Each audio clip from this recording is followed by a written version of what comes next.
Thanks for joining us. I'm Tony Bruschi. Today, we're not just talking about the death of Charlie Kirk. We're going to be talking about the death of a sense of safety. No matter how misinformed that sense of safety has been in our American political life, it has existed for quite some time. Today, it's been shattered, I think, in a new way. The assassination of Charlie Kirk today, it feels different. And I think it feels different to a lot of us. And we're going to talk about that. This is not about political beliefs. This is not ideology. This is not this or that. You like the man, you hate the man, whatever. It's not about that. It's about where we're at in our society today in America, the temperature to which we are operating, and the tinderbox to which we've been living for quite some time. If you're just joining us right now, you probably have seen the news, maybe coming out of work today. Political activists and podcaster activists, all of that. Charlie Kirk shot dead while speaking at Utah Valley University. If you've seen the video, I'm sorry. I don't think I wanted to see that video either. You can't unsee it. So if anyone has not seen the video yet, don't look for it. Trust me, it's one of those things you see, you can't unsee. And it's scary as shit that we're living in a place where this can happen that easily. I think a lot of us here, as we're on the eve of the anniversary of 9/11, 23 years ago, our country is now sitting here in a totally different type of situation, in a totally different type of tinderbox that feels like it just blew. What's to come next? We're going to talk about all of that. Robin Dreeke, retired FBI special agent, chief of the counterintelligence behavioral analysis program. I couldn't think of anyone better to have on right now for a voice of reason, a voice of calm than you to come on and help us kind of break down the events of what we've seen in the last 2 hours. And I invite anybody out there who's watching us on YouTube, on X, on Facebook, throw us your comments, throw us your thoughts, and we'll try and address them, try and get them answered as we go through what happened today. And more importantly, what happens next? What happens tomorrow when we wake up in America in a new, even more politically charged and violent environment than we've had in the past. Robin, thanks for joining me.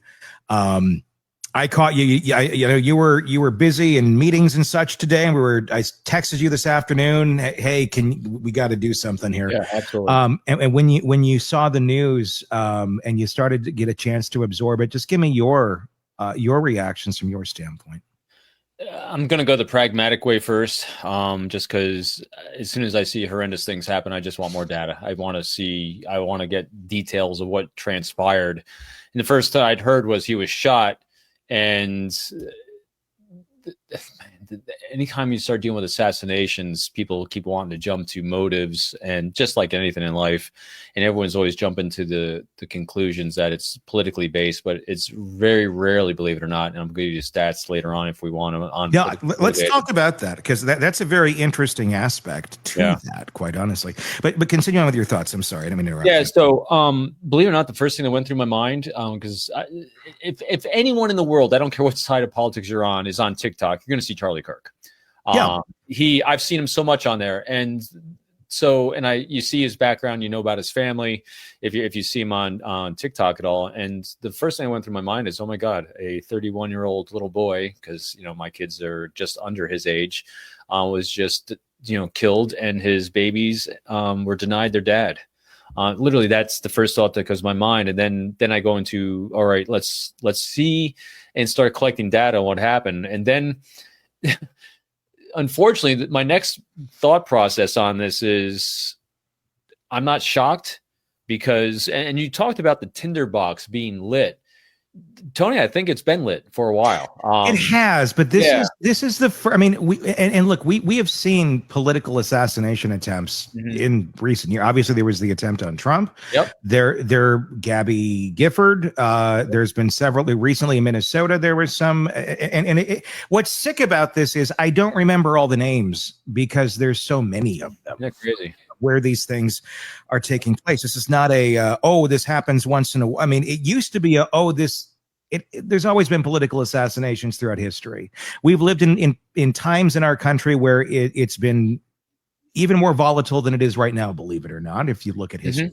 And I know you're a huge student of history, so I hope some of that can help put some of this into perspective as well. But I feel like we're in a place where this one feels different. And in no way am I justifying that it feels different for this reason or that reason. And I don't know why the slaughter of children in kindergarten classrooms doesn't feel the same as this, at least as far as how the public is going to react to it. I mean, and look, I'm much more broken up when I covered Sandy Hook live on the air. This also breaks me up though too, because this is another human being that was out there. He was expressing his right to freedom of speech, and if you're an American and you believe in what we do in America, and look, both sides have argued for lack of freedom of speech in the recent years to, I think, insanity. But Charlie is someone who was exercising his right to freedom of speech. Agree with him or not, he was doing it. And he was out in a public forum on a college campus, as you should be able to do in this country, without worry of this. And clearly there wasn't a lot of worry of this because there wasn't a ton of security, but there were thousands of people there. And there was a lot of people. Obviously, this man draws up crowds. He gets a lot of people interested. And he has conversations, or had conversations, with people of opposing views. And he would argue them and not attack them as like, you must go, I want to kill you. He conducted somewhat civil conversations. Love him or hate him. I recently saw him on Bill Maher's podcast. And as different as Bill Maher is from him, it was a civil conversation. And it was refreshing to see that in our world today, where this is how we used to do things. Two completely diametrically opposing sides could have a conversation.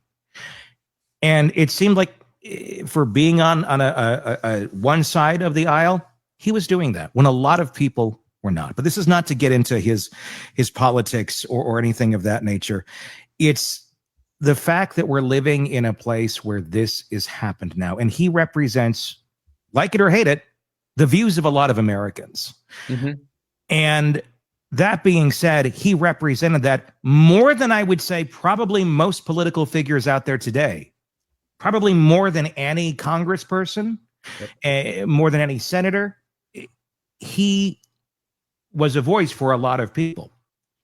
Personally, I disagree with him on a lot of things, but that's not the point. He was the voice for so many people. That's why I think this is hitting so much harder than just a politician, because he went out there and he did express his voice. And the scary thing is, now that's been silenced. And we know when people get silenced on one side of things, no matter what side it may be on, there's going to be a backlash. This is not in any way, shape, or form ever a good thing to happen in any sort of civilized culture or society. This is scary as shit. It's heartbreaking. This was, at the end of the day, this was a dad whose child was in the audience. And I hope to God that kid did not see what happened. Yeah, I mean, watching that, you hit a lot of key points there, Tony. And I think, there's a lot of elements that made this so impactful and will continue to make it so impactful. So let's think back to the Kennedy assassination. Kennedy assassination, one, it made us feel unsafe, I think, also because it's open, it's in public. And when you're looking at schools that are being shut up and kids, these are indoor events and they're kind of clustered. And so you and me who don't go to that school and in that school, it's going to have an impact on the children that have been killed. No doubt. It's the most heart-wrenching thing. But it seems like it's a more, again, just psychologically, what I've been thinking about, it's more of a confined event. This is such a public, open forum in which these assassination attempts, like against Trump and then against Charlie Kirk, have happened. That because again, our ancient primal drive is to feel safe. We don't feel safe when we can be shot at or around gunfire in such a large venue. And I really think, and this is, let's put the politics of him aside, but his method of engaging, I think, is also part of this. And that is, he didn't argue necessarily like people do typically in politics, where you can be very divisive. Like you said, he had a different point of view that a lot of people, at least half or about half, didn't agree with. But he used what we call the Socratic method. He just asked questions. And he asked questions, got you to think. That's why I love Bill Maher as well. I thought the two of them together is a great example of, hey, here's two people that can diametrically oppose on how to do something, but they can agree on the big why. Yeah. We just want a better place to live in for our children. Literally, that's it. And so, and when you actually engage a human being in a thoughtful way, like both of them do, people gravitate towards it. And when you have something ripped away from you, that innocence really of thinking we can be safe to voice our opinions, or not even voice our opinions, just ask a question. I mean, I'd love to see the stats on this sometimes, me and my stats. Yeah. How many times did he say what he thought versus how many times did he ask what you thought? That was his method. That's why I've seen him for so many years now, on these videos. The number of people that he would have on his side at these was like zero. It's literally him in his tent, and he's being assaulted. Now, when you actually watch the most recent videos, there's a lot of people on both sides now. Yeah. And so he was a sparker of dialogue. Yeah. It doesn't matter what side. And so I think that's part of why it's so impactful, because I think him as a human being, that cared about us all in our country and his children. That's what it was really all about. At the end of the day, it was. I mean, again, I was not someone who agreed with him on his politics in almost any way, shape, or form, but I will stand here to forever and say this man had the right to say what he had to say because we live in this country. And he had a respectful way of doing it too. And I think that's what really differentiates him from a lot of politicians, because he wasn't a politician. His methodology was, just take the methodology he had and switch sides. That's a good methodology. It is. It engages both sides. It allows a dialogue. That's what we've been missing so much. It's just everybody screams here, everybody screams there. And some would, if you didn't pay attention to him at all, and I really didn't a whole lot. I was not a follower of Charlie Kirk by any means, but I knew he was. I don't follow politics that much. But at the end of the day, he was one of the few who did allow the engagement and didn't just shout the other side down. He certainly argued his point without a doubt. You could disagree with it, but he could respectfully disagree. And that's one of those things that I felt made him a bit different. There's far more polarizing figures, I think, out there than Charlie Kirk was. No doubt. And anyway, it's a horrific tragedy in no way, shape, or form. Whatever side you're on, completely diametrically oppose his beliefs. The comments he made, there was plenty of things the man said that many disagreed with very strongly, and many agreed with very strongly. Either way, this is not how a life should end for speaking out in America. That's what makes us different. We can do this.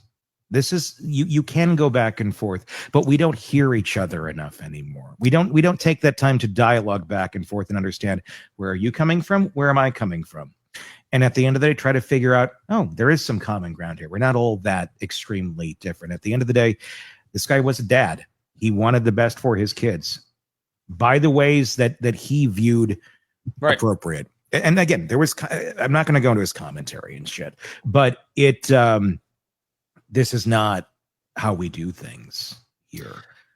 Yeah. And the thing I think gets highlighted here once again, that we've been on arc for quite a while and this demonstrates perfectly, is that our society has gone from good problem solving skills, or maybe adequate, to zero, because this was an individual, they're going to come to find out, that had, I guarantee you, a lack of problem solving skills, and they thought the only way to solve the problem was violence, that they're going to be celebrated by one side for the act they took. And again, this isn't about So I'll get briefly into the stats. Yeah. So on average, again, I just double checked before we came on because I wanted to make sure of this. People want to think this is ideology driven, and it could be because we have no data. We don't know yet. Yeah. But this is what I'm not a profiler. I'm a behaviorist inside the FBI. That's what my job was. And so we understand human behavior. And on average, only 5%, if this individual that's the assassin is a lone actor assassins are only 5% chance that it's ideology based. Normally, on the higher percentage end, it's an issue that individual has of rage, lack of problem solving skills, and they're trying to impress someone. So let's just take a look at John Hinckley trying to assassinate Reagan. It wasn't about Reagan and his ideology. It was about that criminal notoriety to try to impress Jodie Foster. If we look at, and again, I know nothing official's out on the Trump assassination attempt by the young kid back last summer. Yeah. And criminal notoriety is really high on that for me because this is a young kid. In my estimation, from the data we have just from social media, was that he was trying to impress someone with his shooting skills because he was feeling disenfranchised, feeling bullied. This had nothing to do with Trump. Trump happened to be an individual of notoriety that would gain the attention he was constantly seeking in his life that he wasn't gaining.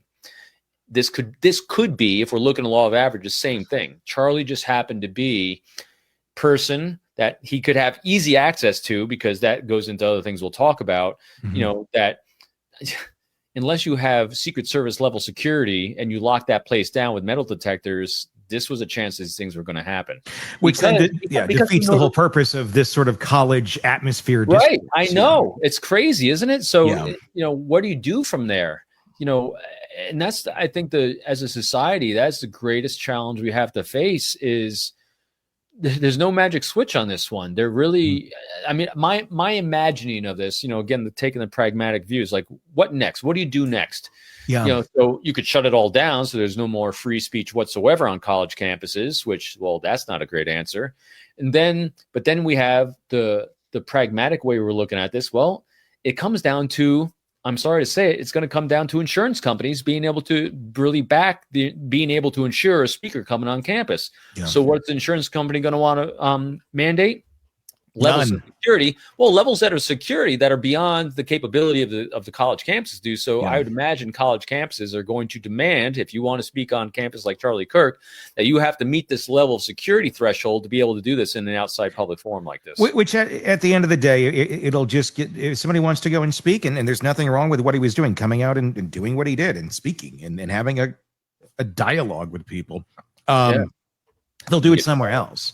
And so it doesn't negate that this is going to happen. It's going to negate it happening on college campuses because they don't want the liability of this happening anymore. Right. But people are, but I don't know if the people are going to do it. That's the thing. When people get shot for speaking their opinion, it doesn't always silence it. It sometimes turns very vitriolic, and it sometimes turns into a martyr type situation. Yeah. And that's a scary thing. And where people will then use the assassination of someone to then justify further violence, which is never going to fix a goddamn thing. And we all know that. But let's talk about the immediate of what is going on right now. Right. We are literally in the fog of war as this has happened. We're talking about within the last few hours this took place, whenever you're watching this. How is the FBI and how are agencies right now within the government immediately responding to the new threat picture that has just blown across everybody's radar in the last couple of hours? So there's going to be numerous things that are happening simultaneously. In general, again, I don't know what the boots on the ground are actually doing because it really comes down to local leadership and things like that and coordination prior to events, after events. But in general, here's what I would see. So as an agent on the ground, you are going to have an all-agent bulletin that goes out to every single FBI agent in the entire bureau and all organizations that run confidential human sources. Typically what goes out is a bulletin that says, hey, immediately task all your sources for any information that can provide any insight to this event, including videos, anything. They're going to be scouring the confidential human source network to see if anyone has any intel that they could then start feeding. We call it feeding the beast of intelligence, that we can start sifting through. Mm-hmm. That's what you're kind of doing at the strategic level, outside the immediate event from overarching. They're doing that in all across organizations, federal, state, and local. Then on they're at the same time, they're going to be canvassing and taking a look at all social media sites. And here's the problem with Charlie Kirk and people of this high notoriety. You don't think there's lots of threats against him that might look all credible? I mean, that's the problem here. I think there's going to be a lot of data points that are going to be populating a potential field of potential assassins on this, because typically assassins, they do fit a profile. Again, not being the profile, but knowing the profiles that fit. It's going to be the 25 to 29-year-old in general, white male, Caucasian, that's going to be committing these things. They're going to be on a life arc of escalating violence, disenfranchised, anger management issues, control issues, and there's going to be a triggering event. So that's what they're going to typically be looking for in general. And they're going to use that as a filter that they're then going to see. Because it sounded to me, I watched the video, listened to the video, we had a high velocity round, sounded like a rifle shot to me, because you could hear that concussion when that's a bullet breaking the sound barrier. That's why you hear a boom, boom like this, also echo in the area there. The fact that law enforcement said it's about 200 yards away, that's interesting. They knew how far away. So now they're going to be looking at the trajectory from impact on Charlie himself and where the bullet hit there to kind of get an area of where this bullet and round came from. And once you are able to zero in on that, thank God on the positive side for social media, who wouldn't have their phone out recording this thing? So they're going to be then canvassing that specific area that the bullet came from, then taking that data, superimposing on top of all the other intelligence they've collected from social media and things like that, fitting that profile so they can start, because all they're doing now is they have a pool of thousands of people that were there. And they're going to start trying to whittle that down through multiple filters, doing all these types of things. And it should be noted, because we are in the midst of a lot of misinformation going about, not necessarily intentional. It just happens when there's breaking things like this taking place. Yep. There was an arrest, or it appeared to be an arrest that was attempted to be taking place earlier in the day. It was a man in the 50s, 60s, it looked like. Yeah. He is not the man. Just so everybody knows out there, if you saw that clip and you're like, oh, they did not get the guy. As of this moment, as of this recording, as of this live broadcast, he is not in custody. I would imagine that probably won't be very much longer. Like you said, the way that we have with social media today, they know he was about 200 meters out or something. Is that about what they're estimating? Yeah. I'm going to guess maybe he dropped the gun and left. I can't imagine he ran through the crowd with a sniper rifle and kept going. I'm going to think shot taken, he's out. And maybe that's how they figured out the distance of where the shot actually. Well, it wasn't a mass killer, because it wasn't. Yeah. So it wasn't mass killing. It was a single shot first. So it was assassination attempt. Because mass shootings, mass killers typically are suicidal as well. The fact that it looks like this individual, and the fact that you can't find him, he had an escape plan of some sort. So we're going to kind of see the level of that. Yeah, and we don't, and that was my speculation there too. I want to be specific. We don't know if he dropped the gun and ran. That's just me speculating at this moment in time. So I think that's what I would say. If we're looking at the law of averages, the plan was to not drop. I got to interrupt you, because there is a press conference going on right now. We're going to take that live. Absolutely. Anybody could have a weapon here. So, UVU for obstruction of justice. We do still have an active investigation for the person of interest. This incident occurred with a large crowd around. There was one shot fired and one victim. While the suspect is at large, we believe this was a targeted attack towards one individual. This is a tragic moment in our state and in our country. As we heal, we encourage everyone who is struggling with news of the incident to call 988, our state mental health crisis line. In addition to that, our partners with the FBI will also be discussing other ways we can communicate through the public for tips and other information. Thank you. Good afternoon. On behalf of the FBI, we extend our sincerest condolences to the family and friends of Charlie Kirk. Our thoughts are also with the people who witnessed this traumatic event. We know that what you experienced was very difficult. Our thoughts are with you as well. As soon as we heard about the shooting, special agents and personnel from the Salt Lake field office responded immediately. We have full resources devoted to this investigation, including tactical, operational, investigative, and intelligence. To be clear, the FBI will fully support and co-lead this investigation alongside with our partners. We are working on setting up a digital media tip line, and as soon as it's established, we'll get that information out to everyone. I know there's a lot of questions. This is very much an active case, and this investigation is in its early stages. We are following all the leads and all the evidence. If anyone has any information, please report it to the FBI or local law enforcement. Thank you. On behalf of President Jimenez, who we've been communicating with, and she's on her way back right now, I say that on behalf of Utah Valley University, we are shocked and saddened by the tragic passing of Charlie Kirk. We express our sincere condolences to the Kirk family. We grieve with our students, faculty, and staff who bore witness to this unspeakable tragedy. He was invited by the student group Turning Point USA to speak on our campus. We firmly believe that UVU is a place to share ideas and to debate openly and respectfully. Any attempt to infringe on those rights has no place here. We do not condone any form of violence at UVU and seek to make our campus a safe place for all. Ladies and gentlemen, thank you for joining us on this dark and tragic occasion. I want to thank our law enforcement officers who are leading this investigation, starting with Chief Long and his response here with the UVU Police Department. We're grateful for your leadership and your team. And again, to the speakers that you've just heard from who are co-leading this investigation. I also want to recognize Sheriff Mike Smith, who has been an invaluable partner as this investigation moves forward. I've been in touch with President Trump, with FBI Director Kash Patel. We are completely aligned with our state and federal partners as we work through this case. Now, this is a dark day for our state. It's a tragic day for our nation. And I want to be very clear that this is a political assassination.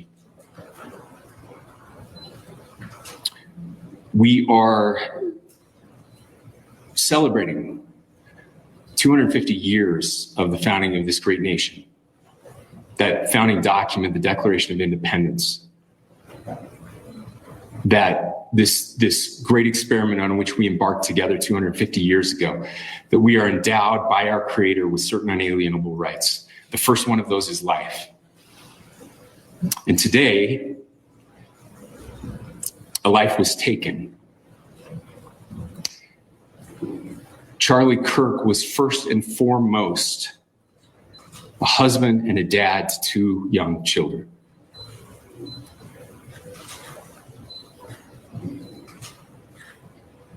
He was also very much politically involved, and that's why he was here on campus. Charlie believed in the power of free speech and debate to shape ideas and to persuade people. Historically, our university campuses in this nation and here in the state of Utah have been the place where truth and ideas are formulated and debated. And that's what he does. He comes on college campuses and he debates. That is foundational to the formation of our country, to our most basic constitutional rights. And when someone takes the life of a person because of their ideas or their ideals, then that very constitutional foundation is threatened. Now, we have a person of interest in custody. The investigation is ongoing. But I want to make it crystal clear right now to whoever did this, we will find you. We will try you. And we will hold you accountable to the furthest extent of the law. And I just want to remind people that we still have the death penalty here in the state of Utah.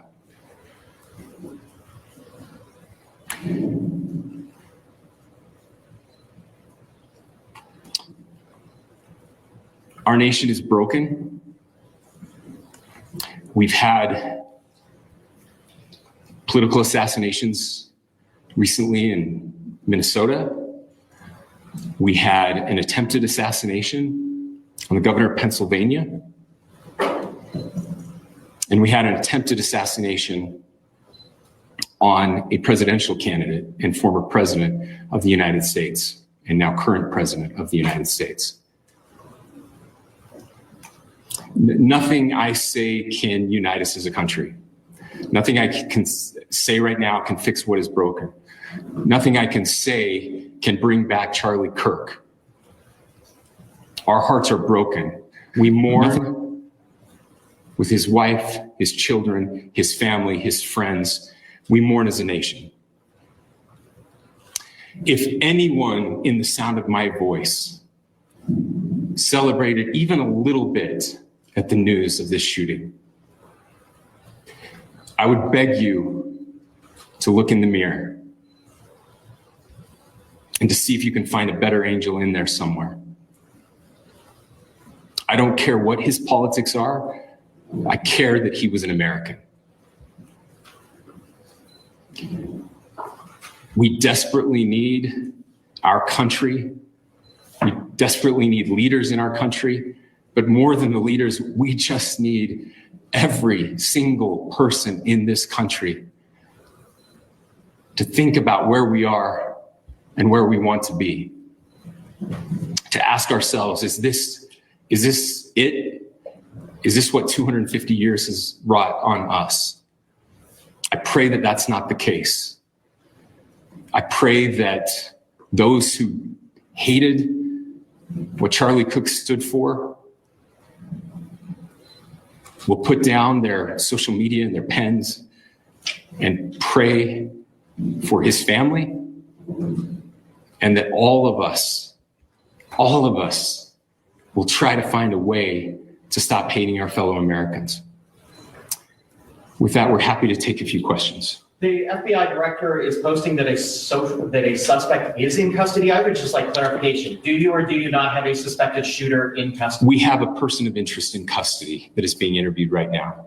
We do. That is not George Zinn. That is not George Zinn. That is correct. Is there any still indication searching of foreign or involvement? looking for another shooter or anybody else related to this? Yes, we are actively looking for anyone and everyone who has any possible information relating to the shooting.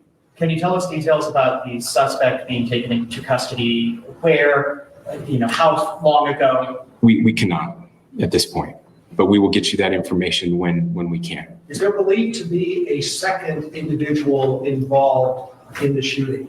At this point, there is no information that would lead us to believe that there is a second person involved. Can you guys talk about the possible shooter? Do you want to talk about what we know there? Yeah.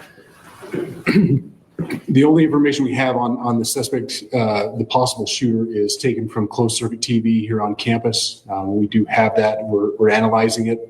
But it is security camera footage, so you can kind of guess what the quality of that is. But we do know dressed in all dark clothing, but we don't have a much better description other than that. Where So do to you think the shot clarify- came from? The shot came from here on campus, from a location at potentially from a roof. Yes, a longer distance shot from a roof. So to clarify, with the security camera footage you have and the person of interest that's in custody, does that match up? That's what we're trying to decipher right now. So did FBI or DHS have anything on the threat board this morning? I can't speak. I'll just say that the investigation's ongoing, and as soon as we have further information, we will be sure to release it. Any indications of foreign intelligence involvement? As of now, I can't comment on any of that. Thank you. Can you talk a little about the security of the event itself? Who was there security-wise and what happens on these kind of events? So my name is Jeff Long. I'm the police chief here at UVU, and I'll tell you right now, we're devastated. We're a small police department. We have a very large campus. We have over 40,000 students, and we love our students. We love our visitors, and we're devastated by what happened today. This is the police chief's nightmare. I'm very saddened for the Kirk family. I know his wife and parents found out about this. Obviously he's away from home. He's here in Utah. They find out by a police officer that visits their home. That's tragic. Nobody wants that. But I can tell you about our venue today. This was an open venue. This was outside. We did have 6 officers working that event. We had probably over 3,000 people that were in attendance. It sat down in kind of a bowl area here on the central campus. We have a waterfall area. And so he was kind of in a lower area, surrounded by buildings. We had some plainclothes police officers that were in the crowd as well. We train for these things, and you think you have things covered, and these things, unfortunately. You're watching this live press conference from Warren, Utah. Normally, we were on the air with World News Tonight. We will join the broadcast in just a moment. I want to bring you up to speed on what we just learned. There is a person of interest now in custody. Let's take us back. I don't know why David Muir is breaking into the press conference, but we're watching it from ABC News. We'll take it back here in a moment when they do reflect back to it. Robin, before we reflect back to it, what's your thoughts thus far? Pretty good. I'm heartened that they have someone of interest in custody. They're already cross-referencing, like you and I are already talking about, video camera footage where the bullet came from. So it looks like pretty good. 6 officers for 3,000 people. I think that was the number. Insane. Yeah. So campuses, I'm heartened that they actually had a police force, because a lot of times campuses don't have a police force. And so at least they're cognizant and witty enough to do that. But that's a large number.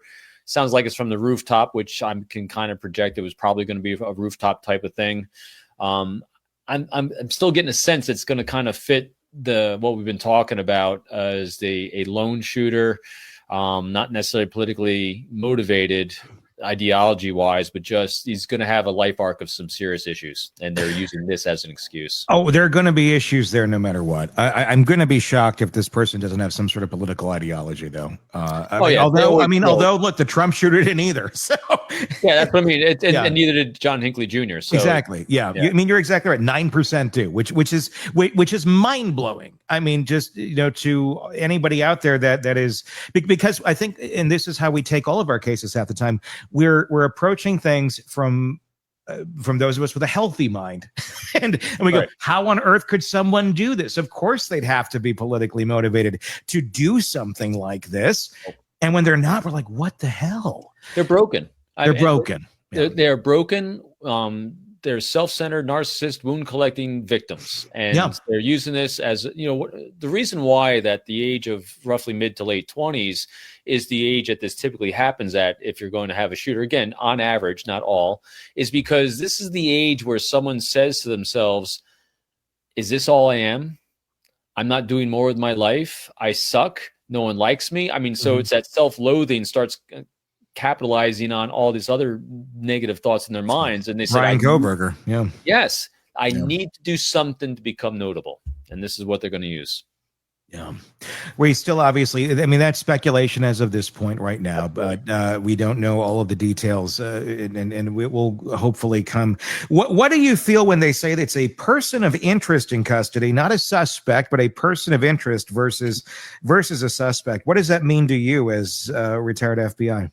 Yeah, that they are not they're trying to manage expectations, I guess is a good way to put it. So that's all it is. They're just legally managing expectations of a public because they're trying to do due diligence to make sure that, hey, they don't want to put something out there, because then if they say they have a suspect and they come to find out, he was innocent or not doing it, then they look like idiots. So 6 officers, we saw the shots of this event. It's huge. It was a big event. 6 officers. That's I've seen more like a grocery store, carnival than would be for this. Is this an example of just a breakdown in competency of our thoughts of what we need for security for something like this. Look, I don't know anything about providing security for an event like this, but I know Charlie Kirk is a highly politically, right.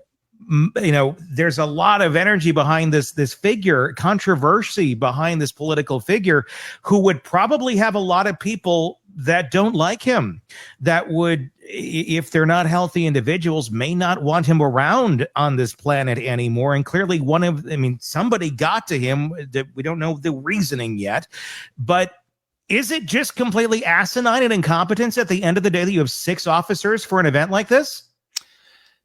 Boy, I don't know yet. And here's what my thought process is on, I love talking about life arcs and reps. So Charlie Kirk and Turning Point USA has a lot of reps in doing these events. I know Charlie I heard reported he had security there. I don't know the size. And they have experience, or they have experience of doing these things, right? They have a lot of luck doing these events, and this has not happened yet. Therein lies part of it as well, because Charlie, as he says and states numerous times, he's a person of faith, and he's going to do what he believes is the right way, and his God will take care of him. And that's part of the way he does what he does and why he resonates so strongly with people. But at the same time, though, I think, again, listening to the chief, I watch people, and he seemed pretty together. He seemed like it didn't look like a Keystone Cop to me. It's just like, hey, you got 6 officers, because that's probably the size of his force. So campus police departments, remember, these are people that are being paid by the university. And the university has to spend money. So I'm just looking logistics of it. That's probably the size of his force, maybe. Yeah. And so it's not much. I don't know what other locals were part of it or not part of it. Again, because Charlie Kirk's organization has reps in doing this a lot for a lot of years. And so they probably told the local police department what they needed and how this is going to work and everything. And what they didn't account for is that they were doing things the way they've always done them, and someone wasn't. And that's the shooter that came in. I mean, it's easy for us to have a Monday morning quarterbacking this. Right. This is a few hours after quarterbacking this. So I'm not jumping on it. No, but it just seems asinine. I'm not blaming the university. They only have so many resources, and they can only expel so much of what they have to give. But knowing the vitriol of which a individual like this brings to an event of either side, this way, that way, whatever it may be, and the hardened opinions that people have against this sort of, the guy was literally talking about gun violence as he was murdered by gun violence. Yeah, he's talking about gang violence and gun violence. He asked the question about gang violence, but the question was more about gun violence in general. And then he was trying to have a dialogue about it. He's literally assassinated while talking about it. And this is a man who has made many statements about the gun laws that exist and having access to weapons. I'm not jumping into that by any means. I'm not going to say this way or that way, because it's not the point of this. But obviously he was for very liberal gun laws, not liberal in terms of conserving them, but more so having everyone have access to them, for lack of a better term. Second Amendment rights. That's a good way. Yes, that's what I'm trying to communicate. Right. Thank you, Robin. He's a Second Amendment guy. Very Second Amendment rights. Yes, that's what I'm trying to convey.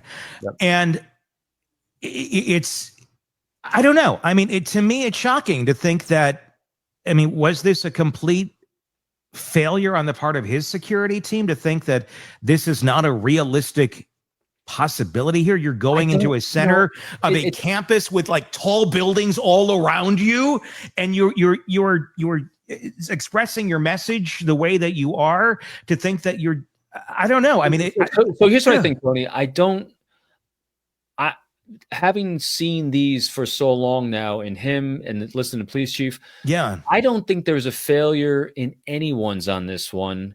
I think it was an overestimation of the goodness of humanity by Turning Point USA. Yeah. I mean, seriously. I mean, so I think from what I understand, I mean, because all we know is when people have reps, they get really good at doing things a certain way. Mm-hmm. Turning Point USA, doing these things on campus, has a lot of reps for a lot of time. The likelihood that they're going to deviate from what they normally do is slim to none. They could have, something could have popped up and they didn't do the normal security, but I'm guessing and gathering that they had a security protocol that they put in place for every other event they've done that matched this one. I think they coordinated probably with the local law enforcement, did exactly the same thing they've always done before. So they had an arc, probably a flat arc of what they've done, because it's worked every time. When things keep working the same way and there's no assassination attempt, there's no curve that needs to go up on that arc. So it's probably pretty level. And part of this level arc, I think, from the way he did things, kind of like when JFK rode in an open car, you don't know the threat until it's a problem. Mm-hmm. And I think that's what probably happened here. I'm guessing, because of just listening to the way he communicates, is that he was relying on faith and the good naturedness of good, healthy dialogue to keep him safe more than he should have. And that's a sad. I don't know if we can answer that. And we should feel. I mean, that's the thing. No. That's the novelty of America. We've been able to live that way for a very long time. We haven't always been able to live that way, but in many of our lifetimes, we have for a good chunk. But I mean, historically, and you can speak to this. You are such a scholar of history, and you're always in some book about the past. I mean, you are one of the most educated people I know on this. But this is as foreign as it is to us right now in this country. This is not foreign to our past. I mean, and even not that super long ago. I mean, before my lifetime, you would have been very young. But I mean, we have had very, very politically violent times in our country. Can you speak to that on this? Are we entering another era? Are we repeating an era? No, I think we're continuing the era is a good way to put it. So if we look at things from historical context, we are. I mean, we're not in the 60s with the violence of the 60s. We're not during assassination. I mean, we've had so many presidents assassinated over the history of our country, just 250 years. That's pretty profound when you're looking at things. Violence against other human beings, as much as we see these things, you and I cover our true crime every daily. Violence against other human beings is at an all-time low as a history of our species, believe it or not, even though it's covered more. And so what we're seeing today is better coverage of everyday reality of a larger population. And so the arc of more or less, it's actually less than it has been in the past. What has increased is our ability to know about it because of media, because of social media. But I think here's our frustration as a species with this, and as Americans or human beings with this, is we'd expect more growth faster. Yeah. But as a study of human history, things generally don't happen in tens, 20s, hundreds of years of history. They generally happen, we're talking millennia. You know, us as a species on an upward trend of getting better doesn't happen in a lifetime. It gets a little bit better. We're talking small data points here. But if you look at where we are as a species compared to a couple hundred years ago, freaking great. Yeah. 1,000 years ago, phenomenal. You know, so, you know, we tend to look at through a very small optic and lens of it's gotten much worse. In a small time frame, we've had a couple more incidents of it. And part of that is also because people might not be more inflammatory now. We just know about their inflammatory statements more now because there's more social media that's getting paid ad space to put it on now than there was, you know, back in the days of just Walter Cronkite, when according to the FCC, in order to have a license to broadcast, you actually had to give at least 30 to 60 minutes of free public service a day, which meant free news. So no one's selling ad space. Then CNN comes along in the 80s, you know, where the 24-hour news cycle, and they have to pay for that. And so that's where things kind of started escalating in a way things are covered, but in a way of us as these things happening, it's about the same. Just they're more. I think the rhetoric is more inflammatory now. Yeah, just because it sells. I hate to say it that way, but it's because remember, we'll go to the laws of human nature on this as well. What sells, and I hate using that word sell in such a tragic thing, but I'll say it like, what gets people to watch? Mm-hmm. What gets people to watch is when we have our biases, our thoughts and opinions confirmed. And so when we see things that might be politically motivated, we're going to watch it because we're going to consume it because it either validates what we think or invalidates it. And so we're going to argue against it. So when those things keep getting escalated, this vitriol goes like this. As a species, now I will say this, I think since COVID, our ability to problem solve, especially of a younger generation, has dropped off pretty dramatically. Mm-hmm. And so when you put problem solving skills dropping off, you put more of it being shown out there because people want to consume it because it's why TikTok is so popular, because we're consuming things that we already agree with so we can feel better about who we are, so we can feel part of networks and teams and organizations. And then when you put that together with the access to violence, lack of problem solving skills, and then I don't want to say mental health issues because mental health is never an excuse for violence because it's still a choice. It's the basis of all of them. I know it's always the background. So so you put all these things together in a soup because it's never just one thing, but they're all very simple things just coming together to create the maelstrom we're in. And one of the things that I find very, I guess, ironic is, Robin, we had you on the show earlier this week, and afterward we were talking about 9/11. And we were talking about how horrific it was and living through that. And I wanted to say something that I didn't, which was the one good thing that came out of that was we as a nation, as a people of this nation, came together. We wrapped our arms around one another. Didn't matter what side of the street you were living on. Didn't matter the color of your skin. We were not going to let that happen to us. Mm-hmm. Yeah. All of us got together.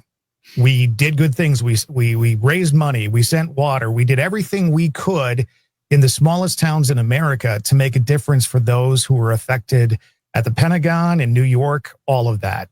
And the further we get away from that, the division seems to become wider and wider, becomes wider and wider. And then we have situations like this that happen. And so it's ironic that we're just a day away from the anniversary of that horrific event in our country. And the way we're responding to this, instead of coming together and say, okay, how can we deal with this? We're still fighting about stuff. I know. I don't think, as you all know, I was in New York during 9/11 and you're right on that. Being FBI can be very divisive to some people right now because people think it's one thing or another. When I was in the FBI for those years, I came in 1997 after the Marine Corps until I retired in 2018. I never knew anyone's politics. And to that point, part of it was because you're right, 9/11 in New York City, where I was there watching 8 people jump from the North Tower before the South Tower even got hit. Yeah. I didn't know anyone's politics. And talk about coming together. The way people rallied to give me information. I mean, I remember we had a name hit. We literally found a business card of someone in an abandoned car in Manhattan. Actually, it was in Brooklyn, that looked like it might have been affiliated with one of the suicide the terrorists, right? And so, and the business card had the doctor's name, and his doctor was at Roosevelt Hospital in Lower Manhattan. And I remember talking to my partner that I was working with because we had to go interview this doctor, see what he knew about this individual. And we're like, oh my God, doctors, there's no way they're not going to do anything without subpoena, FISA, whatever it is. Because all we want to know is, what did you think about this person? Because happy people don't do horrible things. That's literally, that's one of the greatest filters you can have if you're looking for criminals is, are they happy or are they wound collectors? I mean, it starts with that. And that's the only question I was going to ask is, what do you think about this patient? And I was like, there's no way they're going to talk to us. When after 9/11, we walked in that hospital, they had an entire conference room set up with every single human being that ever had any interaction with this one individual. And one of the doctors on sabbatical was on the conference call from France because they wanted to help. Every car in New York City, if you did not have an American flag flying on your car, they looked at you sideways. Yeah. It was mind blowing. There was no politics. It was work the problem. People holding up signs as I was going down to the site every day, watching little kids holding up signs, please find my daddy. Yeah. That's that kind of stuff that rallies you together. But you're right. In a situation like this, why aren't we seeing this anymore? I mean, it's amazing where we are 23 years later. Crazy. Yeah. What happens next? I think is the big question everybody is concerned with, because this does, it feels like more of a tinderbox than anything else. I mean, honest to God, I mean, this feels different than the attempt on Trump.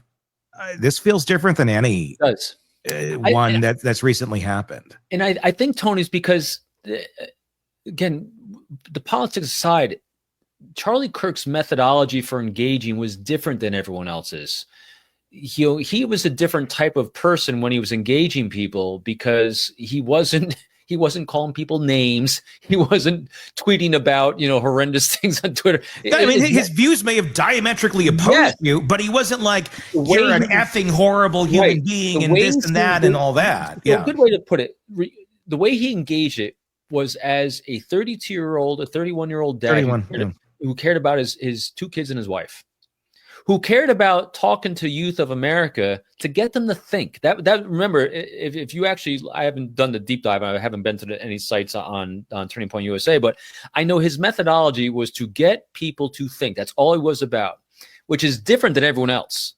And so I think that's why it's hitting everyone, because I think as a human being, we can identify with someone who just cares very deeply without trying to hurt anyone. He wasn't trying to shut down anyone. He's just trying to get people to think, whether you believed him or didn't believe him. He just wanted a thoughtful dialogue and a respectful dialogue. And I think that's part of and also his youth. Yeah. I mean, 31 years old. That's also why it hits us. The venue in which it hit, and the he was an elementary student on 9/11. Yeah, I think it's all the factors that mean something to us as a species is what really was hitting here. Again, it's humanity. This is more of a humanity, because it's not a political. Really, it's not a. I mean, it is political, but it's not a. It's not a congressperson. It's not this. It's not that. He wasn't elected. It's someone who you have a disagreeing view on, but. I'm sorry, Charlie Kirk, at the end of the day, as much as me personally, my politics disagreed with him, I could probably have sat down at a bar and had a drink or two and talked. And we would have walked away going, at the end of the day, talking about our kids and going, you're a good dad, I'm a good dad. It's, have a good night. And so I'm going to give an insight about how I did what I did in the Bureau and what I do every day now with this. So, and this is why I love studying history so much, because what you start learning and understanding about human beings is that there's a lot in here that makes me up. Yeah. And if you're looking for that negative confirmation bias about what you don't like in someone, you're going to find it. Yeah. I put that aside because I had to make a beautiful, deep human connection with absolutely everyone. And so what I would do is, and what I do all the time, what I'm trying to do here with Charlie is, this is a small part of the whole. Let's take this part that you don't agree with Charlie, because you don't agree with everyone on everything. Let's take that and put it over here. So Tony, you gave a great analogy. Could you sit down and have a great dialogue with Charlie? Yes. If you didn't know about this one little part, let's put it over here. Could you? Because you are a great dad that cares very deeply about your daughter. He is a great dad that cares very deeply about his kids. I guarantee you, because that's where I made most of my connections with the people I talk to from all over the world. I made a connection as a father, as a parent. Yeah. What can we do together to make the world a better place for our kids? Yeah. We've always talked about that, you and me together. Yes. For years, yeah. And the same thing with him. That's why I think he resonates so strongly, because he's a young parent that was just trying to make the world a better place. You don't have to understand or agree with his how to do it.